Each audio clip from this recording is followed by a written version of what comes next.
Welcome to Conversations with Nyawa. Today's episode is an exciting one because today I have a guest, and our guest today is going to be telling us about his exciting journey living an African dream. Or is it a dream or a nightmare? All the way from Africa to Europe. And I'm super excited. I don't even want to waste your time. I want our guest to introduce himself and to tell us his story. Welcome. Thank you very much, Nyawa, and I'm glad to be on Conversations with Nyawa. Thank you so much. Our viewers won't believe it, but this is the second time we're trying to record. Exactly. We used a day and a half to set up. Yeah, anyway, we are finally here. We're finally sitting down, and let's get into this conversation. So please introduce yourself and tell us who you are, and yeah. My name is Kwabena, or Kwabena, as the Ghanaians will say. Yes, Kwabena.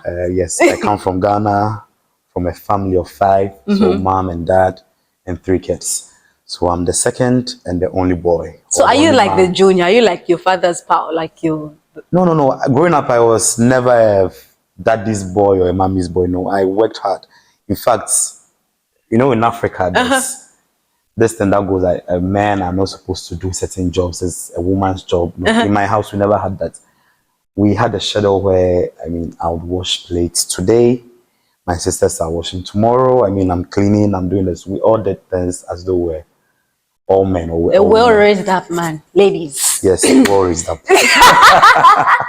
Okay, so let's get into this important thing. Tell us about your journey from Africa to Europe. Okay, so it all started back in uni, 3rd year. Yeah. I had a discussion with my uncle who really wanted me to go back to school and not really go into the formal sector to work. He wanted you to become a lecturer or something? No, he wanted me to further my education. Oh, right. Basically, not to become a lecturer per se, but to just further, because he told me that, listen, a lot of guys are doing their masters, a lot of guys are doing their PhD. So just an undergrad degree is not enough. It's not enough. So I should try as much as possible to further my education. So he spoke to me. I started thinking about it. Yep. And right after school, right before we finished school, I started applying for certain schools and to certain scholarship bodies. I got close to getting in, but I didn't for my first try. So right after school, we had to do a national service. So during my national service, I teamed up with my direct report or my manager, who spoke to me about school. He asked me, what's the plan after school? I told him, listen, I want to go back to school. Okay. But obviously not in Ghana. He told me, listen, I have this connection. He's also trying to travel outside the country. Okay. So he has this connection. Let's all try. It's a school in Italy. Let's try and apply. So we all applied. Yeah. Later on, admissions came. He didn't get his admission. Oh. Yes, I got my admission. He told me, listen, he's rooting for me. I should go all out, apply. He even gave me contact of his friend in Italy. So the friend helped me out throughout the whole journey. And then finally in October 2017, yes, I arrived in Italy. Wow. That is the story. Okay, so tell me, wow, we need to have people like the man that you met who are rooting for us, even when things are not working on their side, such a good man. Anyway, tell me about your journey, from Africa to Europe. Was it something that, when you're thinking of pursuing your education, was it something that you thought was linked to your purpose? Was it something where you're just thinking maybe it was just an excitement? Everybody from Africa wants to go out and study in Europe. What apart from your uncle telling you and subsequently your manager talking to you about it, was it something that you felt like you really needed to do on your heart? Is it something that you struggled with? Is it something you had to pray about? I had already prayed about it. Okay. And I knew that I was supposed to leave the country. Part of me knew. But how I was going to leave, you did not know. Okay. Whether I was going to be through work, through school, I did not know. So when the school opportunity came and I had to move, I hesitated a bit. Yeah. I mean, before moving. Because moving is a very big Exactly. step. I knew I was going to move, but Yeah. was it going to be through the school route? Yeah. So I hesitated a bit. I mean, I prayed about it, and Yeah. I finally got a confirmation to move. Yeah. Because I mean, right after school, you are looking to work, you know, but getting job offers after school and all, and giving all up to just move to a land of the unknown. Yes. You know, you don't know what is going to become of you in the next year, in the next 2 years. What are you going to do? But I knew that I was supposed to move outside the country. So I had a plan that, okay, once I move outside the country, I'm going to come back to Ghana and build my country, you know. But I still have that plan to go back to Ghana someday and build a country, but maybe not now. All the Now we need Ghanaians, to. all the Ghanaians watching here, watch out for this man who's coming to build your country. Exactly. Okay. You know, I want to, because so many times when we're talking about it, now that you've done it and so many years have passed, it sounds like an easy decision. You know, it sounds like it's something that you just got up, said, you know, I'm gonna go. You applied, it worked out, and you left. How easy or how difficult was it for you to, you know, make the decision for you to move? As I said, I hesitated a bit. I knew that I was going to leave the country someday. Yeah. But as to whether I was going to be through the school route, I wasn't so sure. Yeah. Because all that I wanted before leaving, I had not gotten it. And looking at it in a way that you receive job offers. Yeah. And then leaving those job offers to a country of the unknown. What if you leave the country? I mean, at the airport, you are told you cannot enter the country. You have to go back.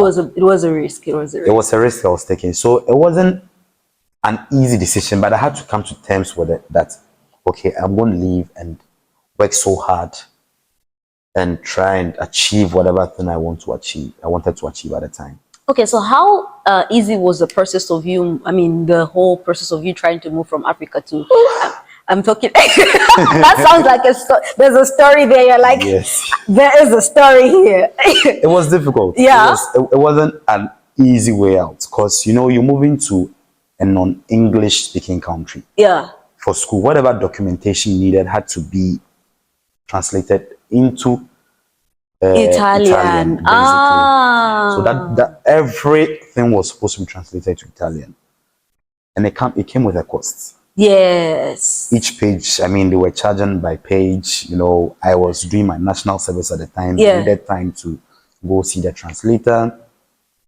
take it to the embassy. They would vet it.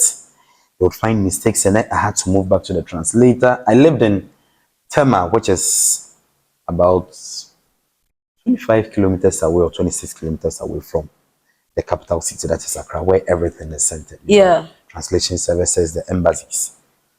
So traveling from Tema to Accra daily was, I mean, it was Like roughly, how long did it take for you to do everything? And apart from the translation, what other obstacles did you encounter? Did you have, because I know for you to travel, you need money, you need... My main obstacle was the translation services, you know. Yeah. The rest of the things were quite textbook. I mean, they were something you could easily follow, you know. Okay. Just follow the steps and apply. So it wasn't really difficult. Once I was able to do the translation services to get my declaration of value, I think the visa process wasn't that difficult. Just apply, send your documents, and that's it. Okay. So now you're in Italy. Yeah. Tell me, when you reached Italy, were you like, this is the dream that I had, I have reached Italy, this is the African dream, you know, this is the Europe that I came for? Or did you reach there and you had a shocker? You know, sometimes you'd be imagining that when I go to a certain place, this is what I'm going to experience, and then you're finally there and you're like, this is not what I came here for. So what was it for you? Obviously, culture shock. Okay. Yeah. So my first day in Italy, different language. Hardly would you find anyone speaking English. So I got to the airport, did everything, walked out, and then I needed to get a train to where I was going to. I tried to speak English. Nobody was trying to. I mean, I talked to this person, go here. This person would tell me, come here. I was just roaming around the airport. Finally, I got my ticket to to where I was supposed to go to. And then, when you get on a train, I was supposed to change Right. at the station onto the next train to move to where I was going to. Yeah. But I was thinking, once I've gotten on the train, it's going to take me to where I was going to. And it was in the night. I got to the airport around 5 p.m. So before leaving the airport, after roaming, I spent about 3 hours roaming around trying to get my way around. Because even to know the platforms, they were different. So the first Italian word that I learned when I got to Italy was binario. What does that mean? Which meant platform. So the train platform. Okay. Platform 1, platform 2, platform 3. And so I left the place around 8 p.m. I was supposed to change at a train station. I didn't know. I was just seated in the train. I actually saw some of my friends I came with. They were changing. They had left earlier. So they were supposed to change. So they had changed. And I saw them. I said, what are these people doing? I was thinking they were lost. So I sat on the train. And we kept moving. And I realized that, the train kept getting empty and empty and empty and empty. So I journeyed. I stayed on the train. We got to the last stop. I got off and I asked, are we going to, is there a train back to where I want to go to? No, the next train is the next day at 5 a.m. And it was around 11. Wow. Yeah, so I had to stay at the airport. At the time, my phone was dead. My mom was probably worried because oh my God, I tell you, she was praying. Yeah, so I stay at the airport. It was quite, at the train station, it was quite a big train station. With heaters and everything. So, and there were lots of people around also waiting to get on the train at 1 a.m., 3 a.m. So I wasn't left alone. Okay. So I stayed, and at 5 a.m. I started my journey back to where I was supposed to get. So it was a Sunday morning. I get to the place. I get someone's phone to call. So before my phone died, I wrote down a number I was supposed to call when I get there. So I called the person. The person sent someone to pick me. So when I got to my place, my first point of call was the church. Because it was a Sunday. The man picked me up and told me, listen, he can't take me home. He's going to church. So he's going to send me to church. Right after church, he'll send me home. So okay. My first place that I had to go to was the church. This was a divine journey. I don't know. Okay. Yeah. That's interesting. Okay, so tell us a little bit about your life in Italy. How was it? Apart from the culture shock, which is the main one that you've talked about, is language. What are some of the other things that really, really shocked you, which were different from your culture in Africa? Having lived in Africa your entire life and then finally coming to Europe, what are some of the things that you're like, Well, the food. I am not very adventurous with food. Okay. I'm quite selective when it comes to food. Even with the Ghanaian staples, I'm quite selective. So getting to Italy, I really did not like pasta back in Ghana. But I got to Italy and I had to learn how to eat pasta. Pasta mixed with milk and other things, the carbonara. Quite a lot of, weird and funny food. Yes. I think the Italians who are going to watch this are going to be very upset with you. You're calling their food weird. No, at the time it was weird, but I had to get used to it because I had no other option than to learn how to. Right. I'm still learning how to, like these foods. There are some foods that I would never like. I've lived in Italy, seen people eat it, but I would never eat it. I'll never eat it. Okay. So the food, and secondly, their way of life. Still the culture. Italians are very helpful, but I think it depends on how open the person is. There are some people who, in Italy, they tell you, okay, there's a lot of racism and other things. Honestly, I've really never faced any racist abuse in Italy. Okay. Never. And what really shocked me was how helpful they are. Once they know, or once they are open to, they are open-minded, let me put it that way. Some people would not want to be seen with people of other races because they may be laughed at, so they may never help you. Really? They may never want to come close to you. But some people do not really mind. Actually, at the airport trying to find my way out. Yeah. Was an old woman who offered to help me even with my luggage. Wow. But I told her, listen, it's too heavy for you. I'll manage. And she was like, am I sure? Say Sikuro. I said, I didn't really understand, but I got the impression that she meant, am I sure? The Holy Spirit was interpreting. I told her, listen, yes, I'm okay. Never mind, I'm okay. I'll manage. So I think Italians are very helpful, but it depends on how open-minded they are. Have they traveled outside Italy? What are they looking out for? Are they thinking my friends will laugh at me because I'm working with someone from a different race? Then that is a very interesting thing that you talked about, where you're saying that they actually think their friends will laugh at them because they are working with someone from a different race. Coming from Zambia, being found with someone from, and I think from Africa, being found with someone from a different race is something of prestige. Exactly. Like, you'd be working with somebody from a different race and they'll be like, oh, someone like, so that's like an interesting turnout of events. Okay, interesting. So tell me, now you are in Italy, you are doing your school. What would you say was the worst thing that ever happened to you while you're in Italy? And did you ever feel like, I want to go back to Ghana? I think I psyched up myself. I psyched my mind up that whatever be the case, I'm going to stay and find my way out. So I really never had the feeling of, okay, I want to go back to Ghana, I'm tired. Never. I psyched up myself that whatever will be. I'm going to fight my way out. I'm going to fight my way through. And not just stay and want to go. Why would I want to go home? I remember when we got there, the course that I chose to study was finance.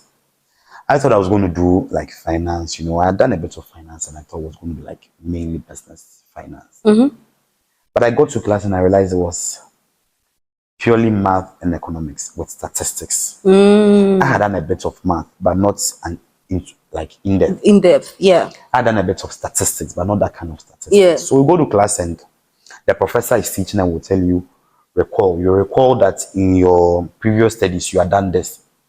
And the Italians in the class are doing it. They understand whatever I'm saying, but recall, what am I going to recall? I have not done anything to recall.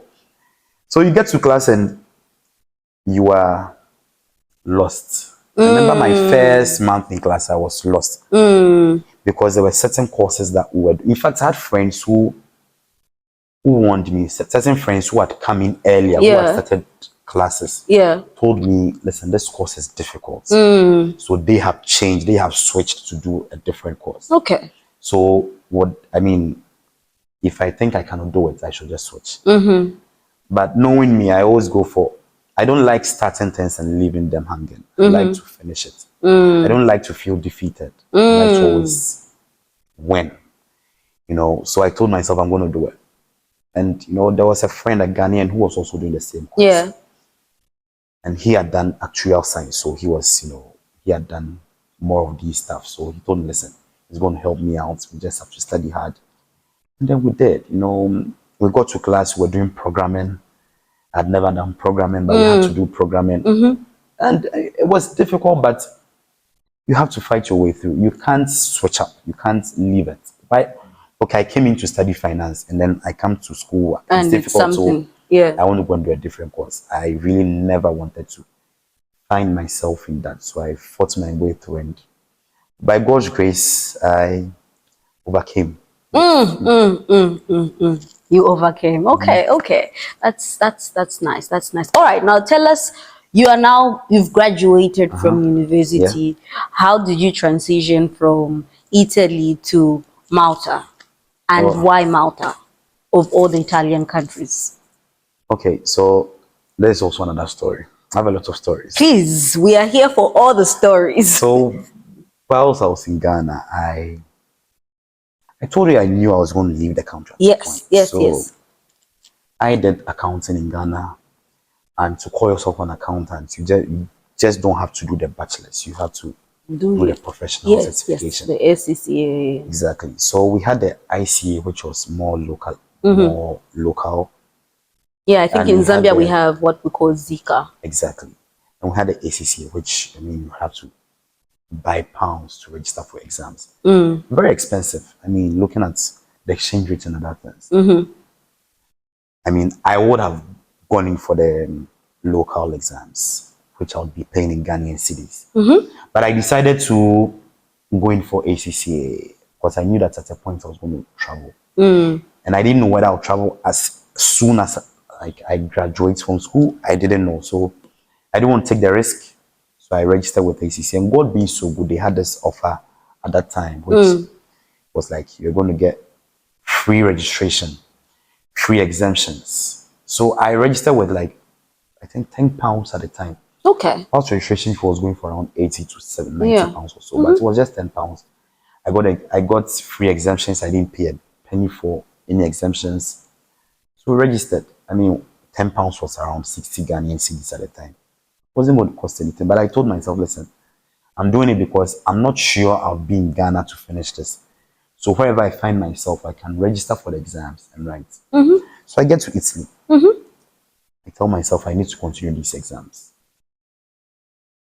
I do my research. I find out that to register the exams in Italy, you have to pay extra for invigilation and for the exam center because a lot of Italians do not take these exams. Okay. So I was looking at other places. I looked at Paris, they had a lot of centers there.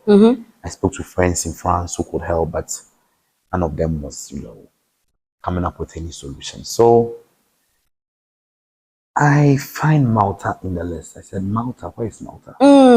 You know that, let me stop you right there. I remember the very first time I heard about this country, like, was literally the time that somebody told me, like, oh, you can apply for a job. And I'm like, apply for a job in a country called what country is that? But please proceed. So Malta. I speak to a friend who said that they've been traveling to Malta from Italy and it's just one, it doesn't cost a lot. And I find out, okay, there's an airport close to where I live in Italy. And they fly directly to Malta. Prices were 19 euros, 17 euros. Return? No, for one way. Okay. I was like, that expensive. Yeah.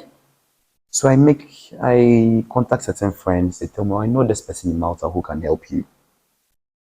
So I register for the exams. Talk to these friends. Tell them, listen, I am going to come to Malta. Let's break here. Check if their phones are recording. Especially, yeah. Debbie.